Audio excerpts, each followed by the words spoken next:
Willie D Live. What's up, family? Donald Trump, your president, administration is falling and busting apart at the seams. What do we have now, fam? The latest episode began when Customs and Border Protection, which operates under Homeland Security Secretary Kristi Noem, used a laser defense system recently provided by Pete Hegseth's Defense Department to target what agents believe was a cartel surveillance drone near El Paso. Officials later determined it to be a party balloon.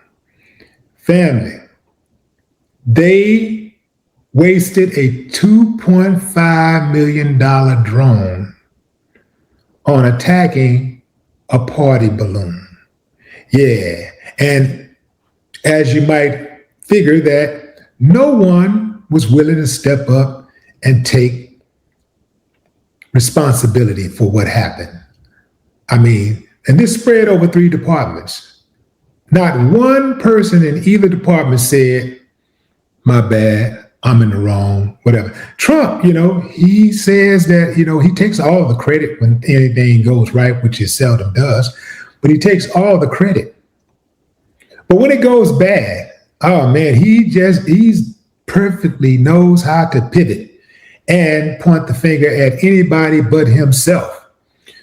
When asked whether anyone would be held accountable, Trump said, people learn. He nonchalantly said, people learn. People learn. So check out Kristi Noem as she struggled to answer questions as to why our tax dollars was wasted on blowing up, destroying a child's party balloon.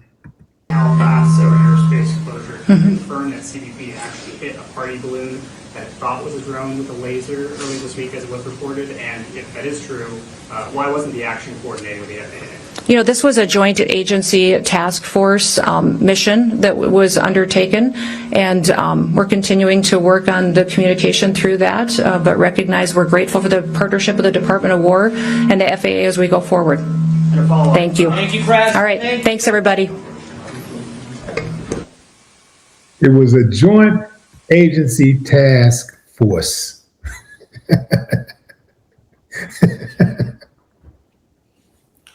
It was a joint agency task force mission.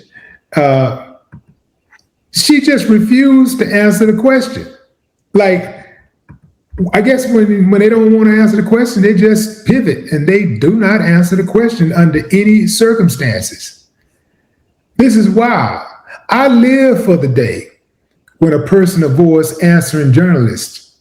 Like, the first journalist asks a question, you don't want to answer? Okay, the second journalist steps up and asks the question.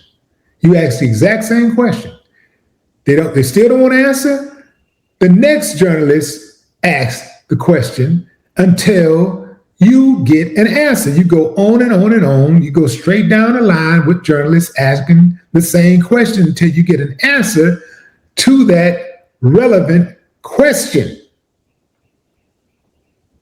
But these days, a lot of these journalists, they're scared, man. It's only a few of them. And it always seems like it's the women who have the most courage, because that's who Trump always gets into it with. And those are the people who will ask him the hard question. It's the women. The women.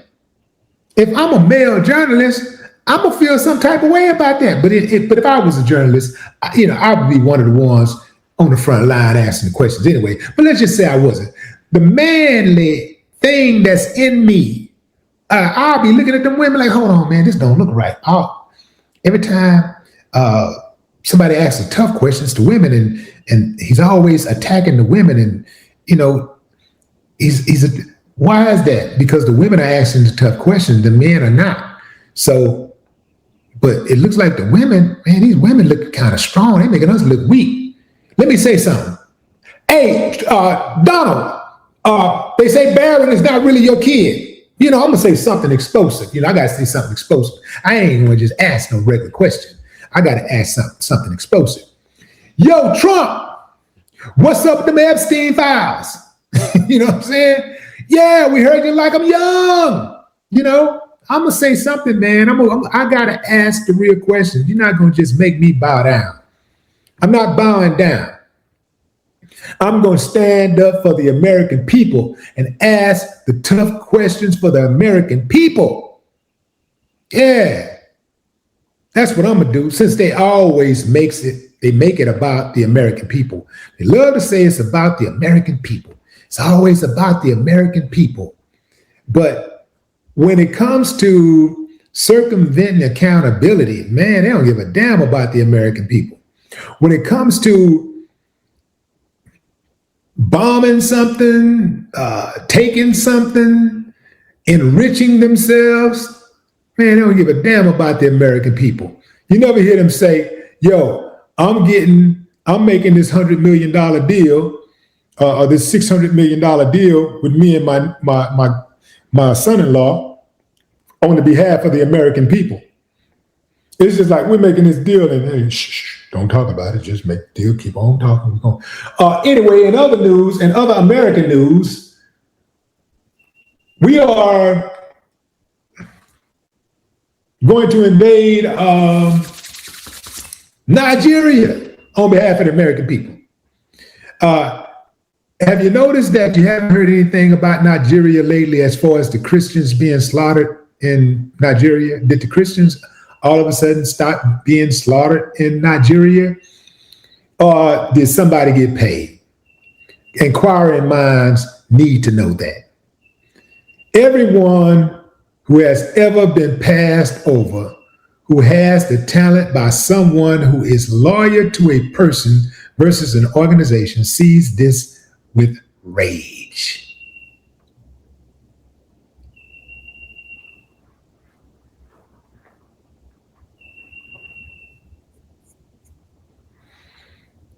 So many people in this cabinet who has no talent. They're not qualified. The only thing they're qualified for is to take orders from Trump, is to follow his instructions. And that's why Trump put them in place. He didn't give a damn if they were qualified or not. He didn't care if they had zero experience in prosecuting and administering and directing, in serving. He didn't give a damn. He just said, hey man, you got my back? No matter what, you're my friend to the end, till I die? Okay, come on in.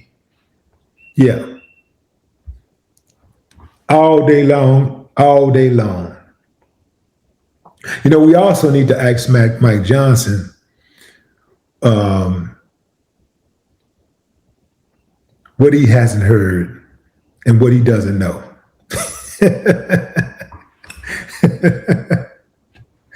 That was a classic Kristi Noem move though, fam. Dodge the premise. Gesture at something broad, joint task force, slip out before anybody can pin her down and get the real answers or get specific when she have to be specific about her answers, The effect is to look responsive without touching the actual question. Did y'all notice that? It's to look responsive without actually touching the actual question. Now, that's a pattern that has been defined by the handling of DHS turbulence. Yeah, it's the process. It's a process known as escaping responsibility. Yeah. It's going to get worse, fam. Buckle up. Buckle up. It's going to get a whole lot worse before it gets better.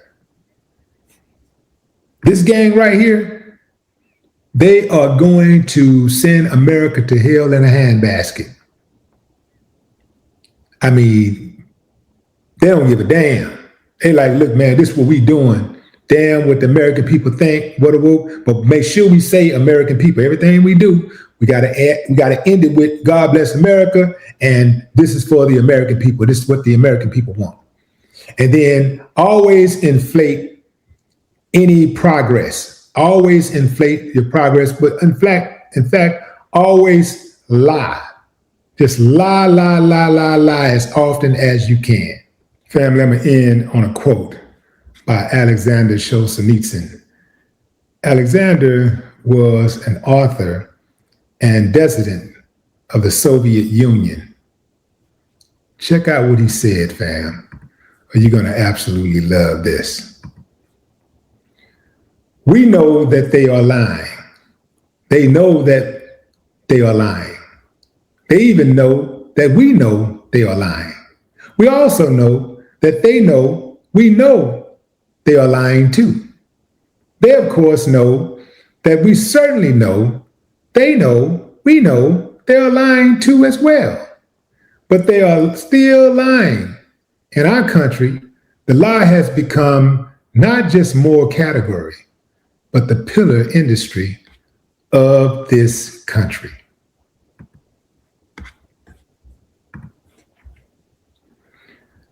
No more talk.